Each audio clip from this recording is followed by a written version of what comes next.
साझा किया। वो भाषा विवाद पर एक साथ नहीं आए, अपनी खोई हुई ज़मीन को हासिल करने के लिए ये लोग एक साथ आए। जिस तरीके से पिछले कुछ वर्षों में उद्धव जी हों या राज ठाकरे जी हों, एक के बाद इन्होंने अपनी ज़मीन को खोने का काम किया, अपनी विरासत को इन लोगों ने खोने का काम किया। जो बाला साहेब, आदरणीय बाला साहेब जिनको सौंप के गए थे, पर जिस तरीके से ये लोग उसको संजो कर नहीं रख पाए, आज उसी को वापस हासिल करने की सोच के लिए, अपनी महत्वाकांक्षाओं को पूरा करने की सोच के साथ आज ये दोनों एक दूसरे से मतभेद भूलकर एक मंच पर आए। मुझे नहीं पता कि मनभेद दूर हुआ है कि नहीं, तस्वीरें साथ खिंचाई हैं, पर वो सिर्फ राजनीतिक लाभ के लिए हैं जो देखने से लगता है। 9 तारीख को बिहार बंद का ऐलान किया गया है विपक्ष द्वारा। लगातार कहा जा रहा है कि चुनाव आयोग जो है मनमानी कर रहा है, वोटर लिस्ट में से लोगों की नाम काटने की। तेजस्वी यादव की पत्नी का भी नाम नहीं आ रहा है उसमें। मनमानी कर रहा है तो आप बताइए ना, जब चुनाव आयोग बुलाता है तब तो गंभीरता आप लोग दिखाते नहीं है, प्रूफ दिखाइए। और आप लोग राजनीतिक दल हैं, राजनीतिक संगठन हैं, अपने कार्यकर्ता, मैंने अपने कार्यकर्ताओं को निर्देशित किया है कि कहीं पे अगर ऐसी कोई कठिनाई आ रही है तो जाएं, उनकी मदद करें। देखिए, ये एक ऐसा प्रोसेस है जिसको समय समय पर इसका पालन किया जाता है। वो सैनिटाइजेशन होना ज़रूरी है ताकि घुसपैठियाँ हों। कई बार देखा गया कि कितने लोग हैं जिनको मृत्यु हुए, दशकों बीत गए, पर उनके नाम पर वोटर कार्ड बने रह जाते हैं।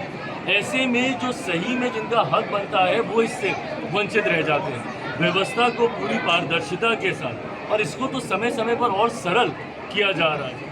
इसको जितना बाइफरकेट किया गया है 2003 से पहले, 2003 के बाद जो फर्स्ट टाइम वोटर्स हैं, इसको पूरी तरीके से, और बाकी हम लोग के साथी कार्यकर्ता हैं, अगर कहीं पर दिक्कत आएगी हम लोग भी मदद करेंगे। मैं तो विपक्ष से भी आग्रह कर रहा हूँ कि अगर ये संज्ञान में आपके आ रहा है तो इसका राजनीतिकरण करके एक फॉल्स नैरेटिव खड़ा करने की बजाय उन लोगों की मदद कर दें जिनकी समस्या आपके संज्ञान में। डॉक्यूमेंट्स मांगा जा रहा है, क्या डॉक्यूमेंट्स सभी लोग के पास है? जो डॉक्यूमेंट्स मांगा जा रहा है वो डॉक्यूमेंट्स है क्या? चिंता का विषय है जिस तरीके से बिहार में अपराध बढ़ा है, लॉ एंड ऑर्डर जिस तरीके से ध्वस्त हुआ है, और मैं सिर्फ एक व्यापारी की हत्या को लेकर ही नहीं बोल रहा हूँ, ये तो चिंता का विषय ही है, क्योंकि एक ऐसी जगह पर ये घटना घटी है खुलेआम, जो पटना का एक पॉश इलाका है, 100 मीटर की दूरी पर वहाँ पे थाना है, अधिकारियों के घर हैं वहाँ पर।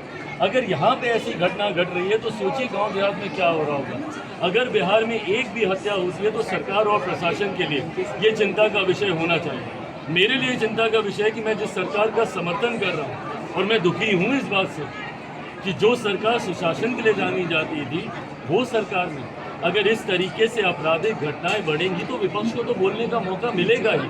कहीं ना कहीं कहाँ चूक हुई है, ये हम लोगों को सुधारना होगा, और कड़ी से कड़ी कार्रवाई करके उसके ऊपर हम लोग को एक प्रेसिडेंट सेट करना होगा ताकि भविष्य में ऐसी घटना ना घटे। हमसे जुड़े रहने के लिए हमारे YouTube चैनल को सब्सक्राइब करें और नई वीडियो की नोटिफिकेशन के लिए बेल आइकॉन को दबाएं।